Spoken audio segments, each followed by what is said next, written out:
A ver, pensemos todos. Sí, a ver. O sea, a nuestro público, a nosotros, todos los que estamos escuchando en este momento, pensemos que reconstruir no es fácil. O sea, todo el mundo sabe que hacer una vivienda, obviamente que depende de cómo se haga o cómo no se haga, del material, etcétera, etcétera, no se hace de la noche a la mañana. La presidenta Delcy Rodríguez prometió un plan de reconstrucción de vivienda para casi 17.000 personas aproximadamente que no tienen hogar. Ahora yo reflexiono qué tipo de viviendas, cómo se hace una vivienda de acá a fin de año, o sea, prácticamente estamos hablando de 5 meses. Depende del tipo, por supuesto. Hay viviendas de corte prefabricadas, hay viviendas que son módulos, etcétera, etcétera. La vivienda social, por lo general, tiene una estructura que es, digamos, hay algunas que son modulares, hay muchas que se usan en Naciones Unidas para este tipo de catástrofes también. Hay que ver todos los barrios, cómo se van a rearmar, qué tipo de construcción se va a poner. Obviamente que tiene que ser, espero que esta vez hayamos aprendido, y lo digo en plural, que tienen que ser viviendas antisísmicas, por supuesto. Entonces, también no solamente hay que pensar en la vivienda, porque la promesa está perfecta, pero cuando uno, que es mi labor como analista, bajarlo a la tierra, la promesa es qué tipo de vivienda se hace por un lado, y también la vivienda tiene que tener los servicios. Imagínense que hay lugares donde los servicios están totalmente colapsados, como el servicio de agua potable, el servicio de cloacas, el servicio eléctrico, en fin, hay que pensar en muchos matices. Me parece que es lógico que desde el punto de vista político se trate de llevar una palabra de esperanza a la gente que no tiene nada. Bueno, vamos a empezar con un programa de viviendas. También la parte que es muy dura de seleccionar a quién se le va a dar primero esas viviendas. En fin, hay una serie de cosas que hay que pensar antes de prometer y saber que antes de la palabra está la planificación. Yo sé que la palabra suaviza en el medio de la crisis, calma, pero no da techo a los que no tienen. Entonces pensemos realmente en todas estas variables. O sea, el número que tenemos oficial, esto puede variar absolutamente. Hoy lo que sabemos son 17.000 personas. Hay que darle cobijo a 17.000 personas. Hay que pensar en los servicios básicos, qué tipo de vivienda, a quién se les va a dar primero, quiénes tienen prioridad. En fin, de todo esto no se habló. Lo que se habla ahora es de una gran promesa política para calmar las aguas y llevar un poco, digamos, de comprensión y de empatía a la sociedad que está sufriendo. Delcy Rodríguez informó a través del Ministerio de Vivienda y Hábitat de Venezuela que trabajan en proyectos para brindar soluciones habitacionales a las familias que perdieron sus casas durante los terremotos, sobre todo en la sección de la Guaira, por supuesto, ¿no? El gobierno venezolano afirmó, como les decía, que más de 17.000 personas quedaron sin vivienda y aseguró que habrá miles de soluciones habitacionales antes que finalice el año, aunque no precisó cuántas, como les decía, ni cómo serán construidas, ni cómo será el cronograma de entrega. Por eso les digo, son palabras demasiado generalistas como para tomarlas, digamos, tan a pie puntilla. Me parece que son palabras, como les decía, de alivio político, social, que más de un realismo habitacional, que es el que necesita y es la solución que necesita este pueblo. Delcy Sí. Rodríguez habla de miles de soluciones, que entiendo que es un poco propagandístico en un punto, esto para llevar calma tal vez, como vos decías, Martín, porque en definitiva está bien, se puede hablar de casas para las personas damnificadas y demás, pero ¿por dónde se empieza ante una catástrofe de semejante magnitud? Porque Mira, te explico ahí una cosa, ¿no? Que se llama, en psicología es una gestaltum se llama, ¿no? Es un proceso circular que se retroalimenta. En estas crisis nosotros vimos, la primer variable que vimos era la variable de la crisis. Primero en 24 horas, vimos que en 48 cambia y en 72 cambia. Después vimos que después de las 72 hay que hacer lo que se llama, digamos, en la psicología social, duelar. Hay que duelar la pérdida de los seres queridos y también como sociedad colectiva, ese duelo colectivo, tenemos que hacer el duelo colectivo de lo que todos hemos perdido, de lo que hablábamos de la escuela donde íbamos, de la plaza, etcétera, etcétera. Ahora viene otra etapa de la crisis social, que es la etapa de la reconstrucción de la vivienda. Pensemos que hay gente que no tiene dinero para comprar una vivienda, no tiene trabajo, etcétera, etcétera. Se provoca otra emergencia biopsicosocial, digamos, que es desde lo psicológico la desesperanza de no saber dónde ir, desde lo social todo el entramado que estamos viendo y todo lo que es el dolor psicológico de la pérdida. Nadie puede reconstruir 17.000 viviendas en 6 meses. Antes de fines, eso, exactamente. Por eso te decía, Dani, y además pensemos. y sentido común, teniendo en cuenta las condiciones en las que en el lugar que se van a construir o que se deben construir, entiendo.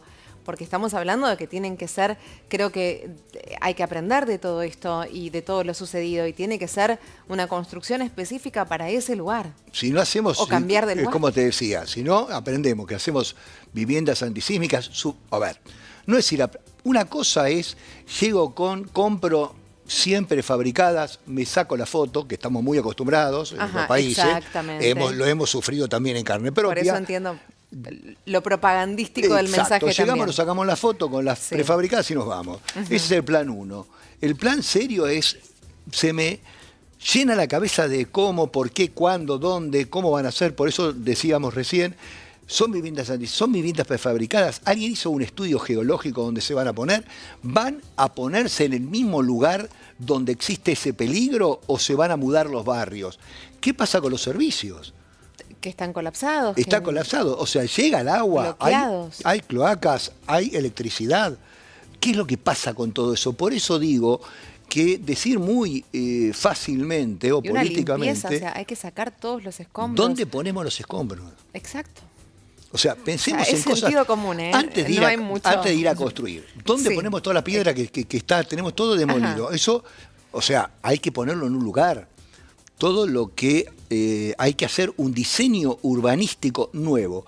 Vos sabés que por lo general ocurre que las catástrofes, esto es un hecho bastante particular y común, y lo he visto 200 veces y lo he estudiado otras veces el fenómeno.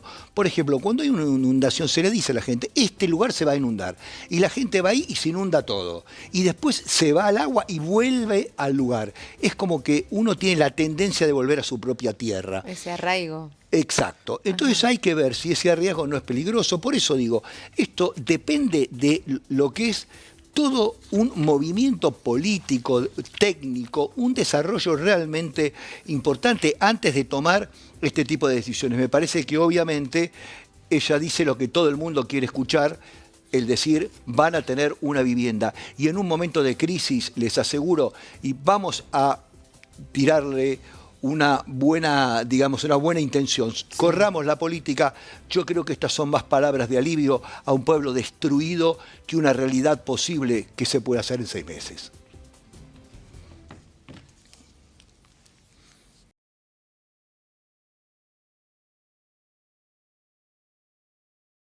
Y siguiendo con Venezuela y todo lo que estamos hablando recién, por supuesto que la zona de La Guaira, que es, miren lo que es. Cuando hablábamos, les invito a que compartamos las imágenes juntos.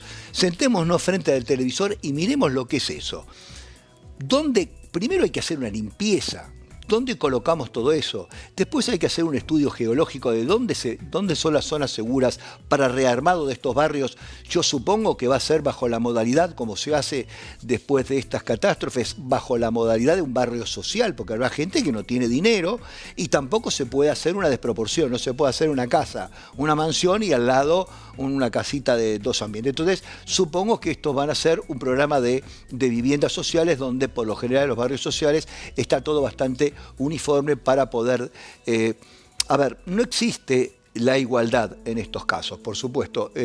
La igualdad es dar, o sea, cualquier cosa. Lo que tiene que existir acá es la equidad, que es dar a cada uno lo que necesita. Hay gente que necesita... tiene chicos chiquitos, tiene una familia más grande, toda esta parte social que hay que rever, que es lo que estamos viendo, que es lo que se va a empezar a reconstruir en La Guaira, que es donde está, digamos, el problema con mayor afectación, ¿no? La emergencia continúa, pero ahora el desafío principal, como les decía, es la reconstrucción y, por supuesto, lo que estamos viendo en pantalla, que es la reconstrucción de los damnificados. Miren esa estructura que están viendo salir los fierros de la tierra, todo lo que es donde se hace el encofrado de las columnas, todo eso es construcción ilegal, porque eso no se puede construir. Miren lo que es la cantidad de cemento en una zona antisísmica. Todo eso hay que limpiarlo, arrancarlo, hay que cortar, hay que hacer un trabajo de ingeniería gigantesco para limpiar y recién pensar después en cómo construir. Ahora la prioridad, como les decía, depende, en esta zona que estamos viendo, La Guaira, depende alimentos, agua potable y atención médica. Es lo que hay que hacer en esa zona ahora se tiene que concentrar de eso. Mirá, Daniela, lo que es, imagínate limpiar eso. Olvídate de construir. Vamos a concentrarnos en limpiar. Yo creo que primero el discurso y el mensaje debió ser, bueno, cómo van a comenzar a ordenar todo esto para después sí pensar en construir. Estamos viendo un auto, ¿sí? Desde un auto. Son cuadras y cuadras y cuadras de escombros. Y aparte de escombros, ves que hay pilares que todavía están en pie. Ajá. Hay que evaluarlos, hay que entrar si tienen peligros de derrumbe. Los edificios que están ahí, esas estructuras, van a tener que apuntalar. O sea, hay que apuntalar por barrio. Fíjense que, por ejemplo, en una manzana quedan 3 o 4 estructuras gigantescas. O las demuelen o las apuntalan. Porque pensemos que lo que va a pasar también es que cuando hay este tipo de catástrofe y la gente está en una zona de pobreza, se mete donde puede. Hemos visto también, construcciones que las veíamos el otro día, no tenían ventanas, no tenían puertas, pero la gente se mete al amparo de donde puede. Entonces hay que pensar... ¿Pero igual eso no es peligroso? Se te puede caer la casa encima. Encima. Pero si vos estás con tu familia... Pensando también que casi...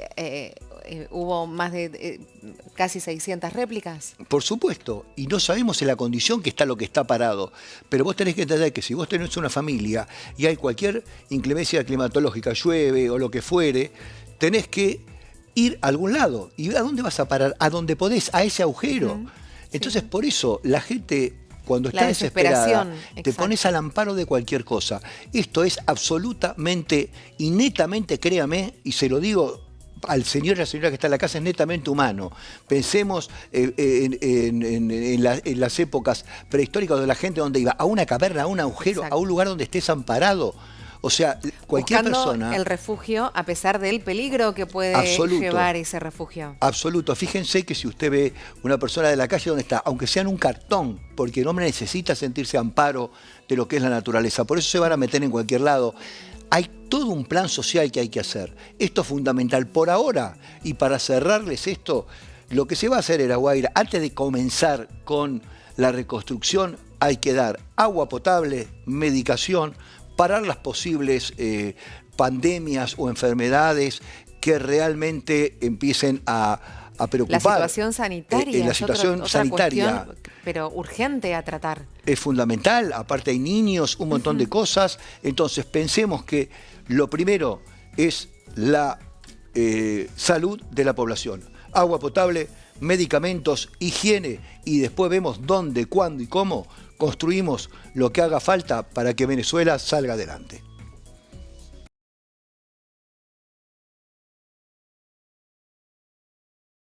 Tenemos que ponernos en el contexto geopolítico y religioso de lo que significan los ayatolás para la población.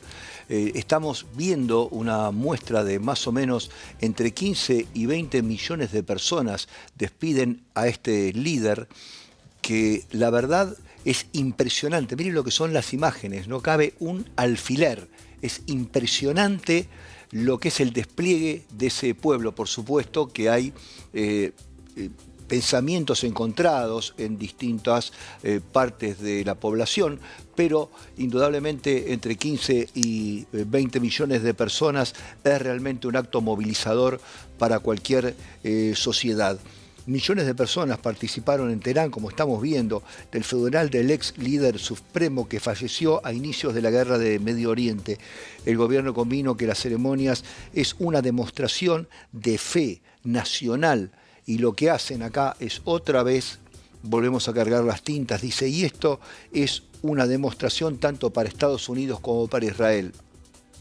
Y acá me viene la primera reflexión. ¿Por qué si hay un pueblo que despide con dolor a uno de sus dirigentes, no importa la religión, el color o lo que fuere, o sea, 15 y 20 millones de personas, hay que respetarlas como se respeta a una sola?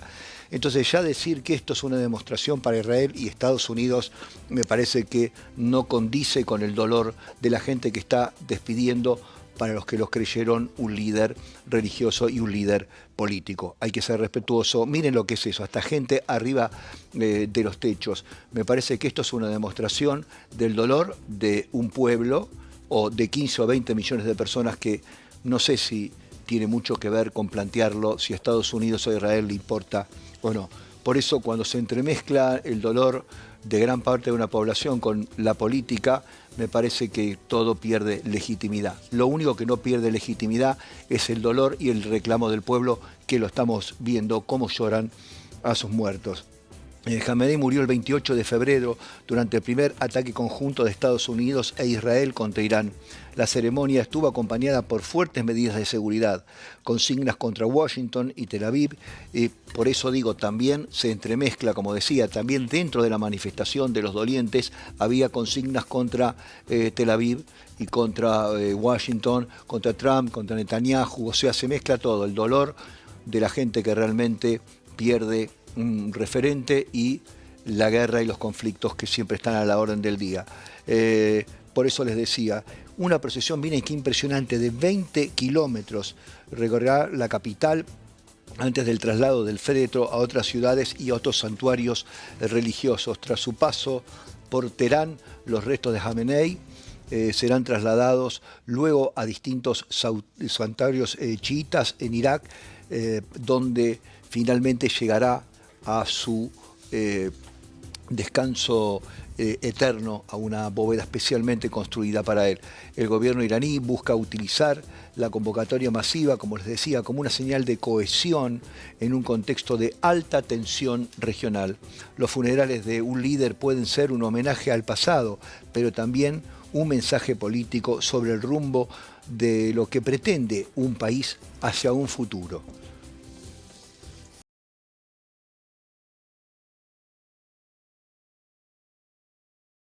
Y ahora seguimos en el capítulo de siempre de Donald Trump. Por un lado dice una cosa y por otro lado dice otra. Lo más particular siempre de analizar los discursos de Trump es que siempre equilibra la balanza de una manera compleja desde el punto de vista retórico. Por un lado, ¿qué es lo que dice? Que él confía en que se va a terminar por la vía diplomática el acuerdo con Irán, que está confiado, que el acuerdo está avanzado, que no hay problema. Pero por otro lado, y ahí viene lo que decíamos, la otra parte, digamos, de su discurso, que dice, o si no, y lo deja entrever, Estados Unidos terminará el trabajo. Me parece una frase de una carga, de una violencia tremenda, porque es decir, es ponerte o firmás o termino el trabajo. Cuando termino el trabajo encima se pone a aclarar cuál es la frase termino el trabajo. Es muy al estilo de Trump. Exactamente, por eso te decía, Dani, una cosa es termino el trabajo, ¿qué puede ser? Podemos interpretarlo desde la vía diplomática, pongo a mis diplomáticos a trabajar 24 horas y hasta que no vengan con una solución no aparezcan por Washington. Exacto. No, no es así. Él aclara, termino el trabajo, ¿qué significa? Dice que, como te decía, como prefiero la salida diplomática, pero también advirtió sobre la capacidad militar de Estados Unidos para atacar la infraestructura estratégica de Irán. Este termino el trabajo es hago la invasión y el ataque que tengo para exterminar. De vía diplomática, como termina la frase, no tiene nada de diplomático. O prefiero la vía diplomática, pero si no firman, termino el trabajo. Claro, o sea... Derribo puentes. Sí, hago todo lo que tengo ahí para hacer. Ajá. Entonces, esto es, como siempre, hay una ambigüedad en el mensaje que siempre cuesta decodificarlo desde el punto de vista, como decíamos. Si nos sentamos desde el punto de vista diplomático, en la diplomacia decimos, bueno, perfecto, qué bueno, quiere la vía diplomática. Ahora, si nos sentamos del lado de los generales, decimos, tengamos cuidado, vayamos con la protección, porque si esto no firma, nos vuelan todo. O sea, es la forma, lo particular que tiene Trump, es la forma de comunicar que tiene. Es muy contradictoria. Vos que sos una experta en comunicación y en retórica. Y muy ambiguo, muy contradictorio, nunca termina de dejar claro y siempre va hacia, en un punto, la amenaza, lo amenazante. Yo creo que el pilar de la retórica de Trump es la incertidumbre.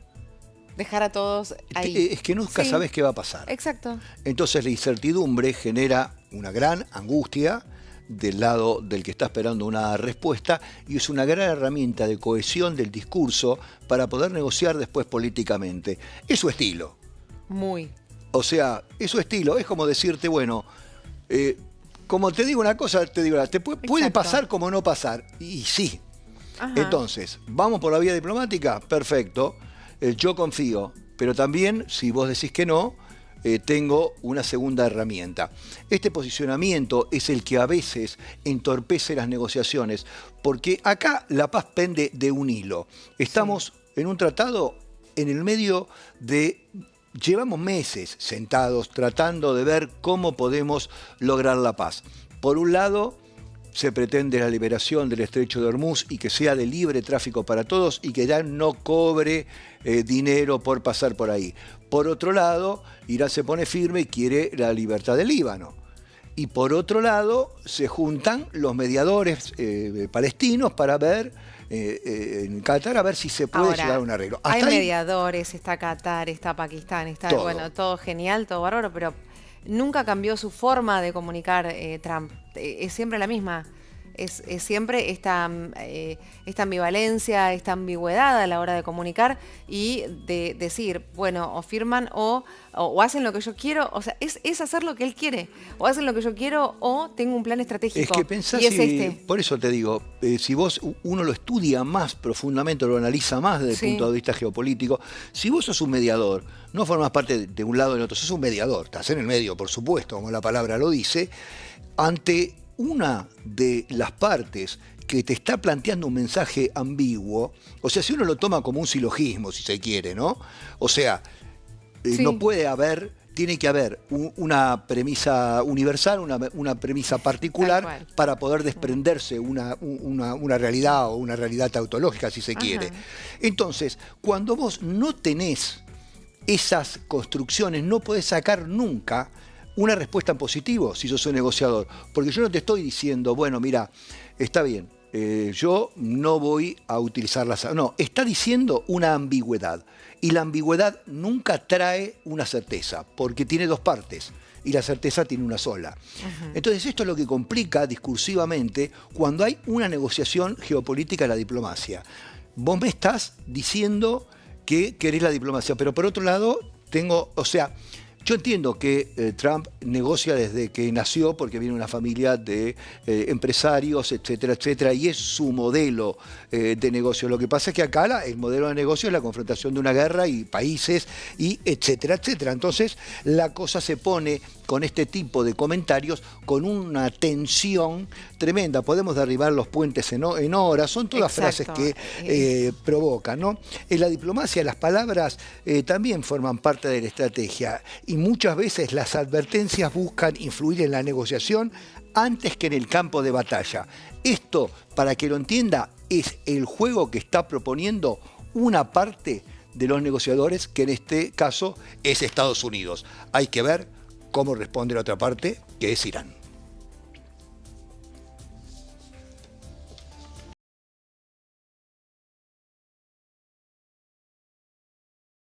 Acá juega mucho la credibilidad, ¿no? La ONU celebra, por un lado, el anuncio de Hamas de disolver su gobierno en Gaza. Sabemos que Hamas tiene un gobierno dictatorial, por supuesto, entonces lo que está proponiendo es reformular, entregar este gobierno de facto a tecnócratas palestinos para que se hagan cargo, digamos, de lo que es el gobierno. Esto es tomado, digamos, como una buena noticia, celebrado por la ONU, la decisión. Obviamente que esta decisión, cualquiera sea, de devolverle al pueblo, digamos, lo que es del pueblo, si se me permite la frase, y que esté en manos no de un gobierno de facto, sino de un gobierno de tecnócratas, traducido, un gobierno de técnicos políticos, sociales. Sabemos, miren lo que es la devastación que está sufriendo Gaza, es uno de los lugares más castigados del mundo, donde necesitan imperiosamente ayuda humanitaria, vivienda. La verdad que la condición en la cual vive la gente es sumamente precaria, rodeado permanentemente de ataques. Es una zona que, miren lo que es una calle en Gaza. Deténgase un segundo a pensar y a mirar lo que significa vivir ahí. Es realmente todo lo que ven, piedras y montículos en las esquinas, eran viviendas de seres humanos. Por eso acá la ONU celebra este anuncio, por lo menos ya al correrse todo lo que es la parte militar y correrse todo lo que es este gobierno de facto y ponerlo en manos de tecnócratas, como dice, vamos a ponerlo muy entre comillas, Hamas, que está dispuesto a hacer esa maniobra política. Sin embargo, por supuesto, Israel calificó el anuncio como una maniobra política y puso en duda su alcance real. Esto era obvio porque, digamos, las palabras vienen de una organización terrorista y de un gobierno de facto. Entonces hay que tomarlas con pinzas. Jamás anunció la disolución del gobierno que administraba a Gaza hace más de una década, o sea, miren, hace un buen rato que ya está, digamos, asentado en Gaza, y expresó su disposición para ceder el poder a una administración civil, y se lo digo textual, como está en el cable, civil de tecnócratas, en la línea con el plan de posguerra que impuso Estados Unidos. O sea, acá hay que entender el kit de la cuestión. Por un lado, Hamas está diciendo que de acuerdo a un plan propuesto, impulsado por Estados Unidos, ellos cederían el gobierno a civiles tecnócratas. Por otro lado, está Netanyahu, que sabíamos que de esto no quiere saber una palabra. Recuerdan que cuando está el memorando en negociación, siempre que sale el tema del Líbano o de Gaza, ahí es donde todo negociación entre Estados Unidos y cualquier contraparte de Irán es cuando se detiene. Aunque el grupo anunció el cierre de su estructura de gobierno, aclaró que los ministerios, el personal administrativo, las funciones de seguridad continúan operando bajo la supervisión de ellos, que permanece, por supuesto, en toda la zona de control de Gaza. La ONU valoró cualquier medida que contribuya a aplicar un alto el fuego, a la protección civil, a facilitar el riesgo de ayuda humanitaria. En cambio, Israel considera que el anuncio, como se diría vulgarmente, hay que tomarlo con pinzas, y esto es ni más ni menos que una maniobra política de Hamas. Entonces esto, por supuesto, volvemos a foja cero, a generar tiranteses desde el punto de vista geopolítico. Cuando una de las partes en cuestión intenta ceder, la otra no quiere ceder. El tema que esta parte, que es Hamas, no goza de la confianza internacional, porque por supuesto es un grupo terrorista. Solamente son palabras y hasta el momento expresiones de deseo. Los conflictos prolongados, los anuncios políticos pueden abrir puertas al diálogo, pero serán los hechos, no las declaraciones, los que definan si realmente va a comenzar en Gaza una nueva etapa. Vamos a verlo, a ver qué es lo que sucede.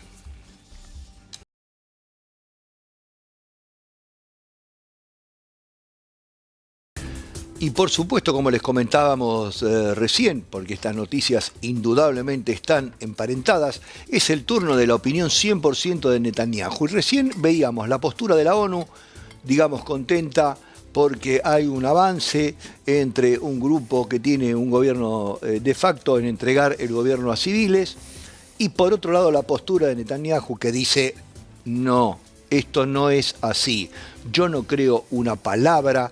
Esto, hasta que no se desmilitarice todo y hasta que realmente no quede un solo foco de Hamas, yo no voy a creer en nada, no voy a ceder y no voy a acompañar este cambio.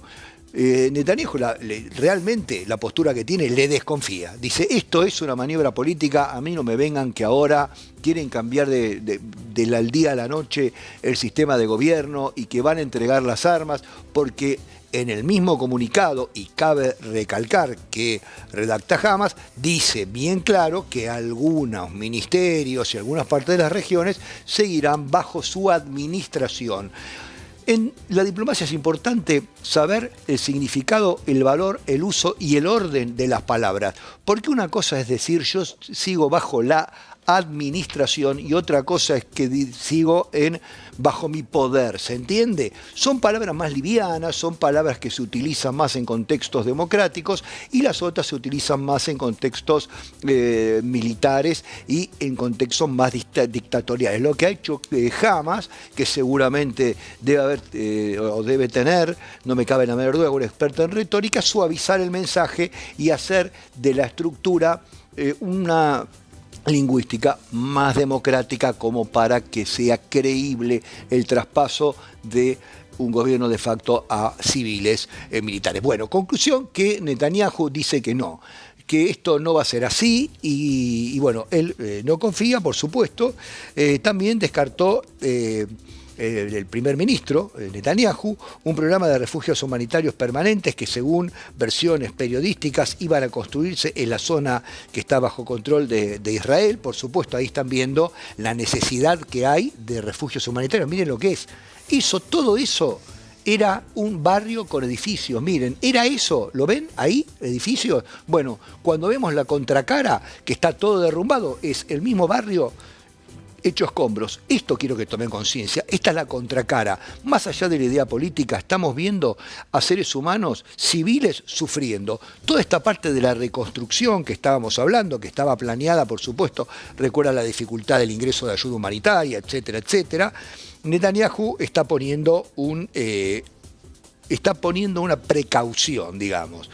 Entonces, lo que él opina que hay que ver quiénes son, cómo es la propuesta, si la propuesta es realmente seria, si realmente se va a sostener cualquier tipo de desarme total de la región, porque él dice, mientras haya un solo soldado de Hamas, acá no hay ningún tipo de posibilidad de colaboración. La postura de Israel condice con una etapa de parálisis diplomática, les podría decir, y está el término nunca mejor aplicado. Está totalmente paralizado el diálogo entre lo que es Gaza y lo que es Israel. La verdad que no hay ningún tipo de posibilidad.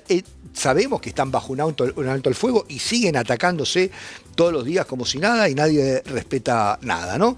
Entonces, lo que se trata acá es de, impulsado por Estados Unidos, ver si se puede intentar llegar a un acuerdo, si se puede mantener de una vez por todas el alto el fuego con un espacio un poco más grande, por supuesto, para que pueda llegar la ayuda humanitaria y las diferencias políticas por lo menos se puedan zanjar o tener un espacio para el diálogo. Pero lo que dice Netanyahu es que está muy alejado todo de un acuerdo definitivo. Y para ir cerrando, ya entiende cómo es la situación. Se lo resumo en 2 palabras. Netanyahu dice que mientras esté Hamas ahí, no hay trato. Hamas dice que está tomando un modelo que está propuesto por Estados Unidos, que no sabemos si es un ardid político, diplomático o es realmente la verdad. Así que todas estas cosas hay que dejar pasar el tiempo a ver cómo se acomodan. En los conflictos de larga duración, la reconstrucción depende tanto del cemento como de la confianza. Mientras no existe un acuerdo sobre la seguridad, también seguirá demostrándose que la recuperación de Gaza todavía está muy lejos.